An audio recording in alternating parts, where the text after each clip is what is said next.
सर्वांना जय हिंद जय भीम। या भिवंडी शहरातील भिवंडी ग्रामीणमधील जिवंत माणसांसाठी हा मेसेज आहे। आज हुकुमशाही व्यवस्था चालू झालेली आहे। दिल्लीमध्ये असंख्य अशा मुलांना रक्तबंबाल करून मारण्यात आलं, तरी सुद्धा तुम्ही जर बाहेर निघणार नसतील तर शंडाच्या सारखे तुम्ही घरातच बसून जा।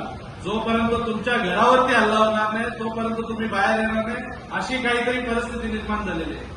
अरे आपल्या मुलाबाळांच्या भविष्यासाठी, येणाऱ्या पिढीच्या भविष्यासाठी डॉक्टर बाबासाहेब आंबेडकरांनी लोकशाहीवादी देश बनवण्यासाठी या देशाचं संविधान दिलं। या ज्या महात्मा गांधीजींनी रक्तरहित क्रांती करून शांततेच्या मार्गाने या देशाला स्वातंत्र्य दिलं, ज्या भगतसिंग यांनी आपलं रक्त सांडून या देशाची आहुती देऊन या देशाला स्वातंत्र्य दिलं, असा देश कुठंतरी हुकुमशाही व्यवस्थेला बली जात असेल तर आपण आज सुद्धा बाहेर निघालो नाही तर कधी बाहेर येणार?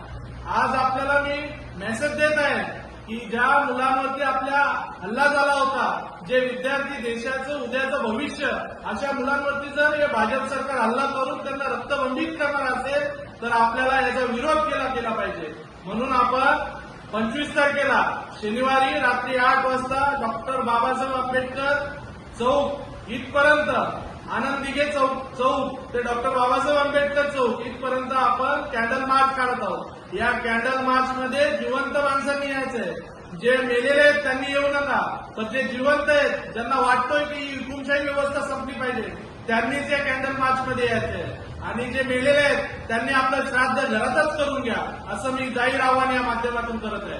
भिवंडी शहरातील, भिवंडी ग्रामीणमधील व ठाणे जिल्हा ग्रामीणमधील जी काही मंडळी आपल्याला या आंदोलनामध्ये सामील करू इच्छितात, सर्वांनी या कॅन्डल मार्चमध्ये यायचं आहे। भिवंडी शहरात 25 तारखेला कॅन्डल मार्च होत आहे। या कॅन्डल मार्चमध्ये सर्वांनी बहुसंख्य सामील व्हायचं आहे। फक्त जिवंत माणसांनी या, मेलेल्यांनी आपलं श्राद्ध घरातच करा। जय हिंद जय भीम।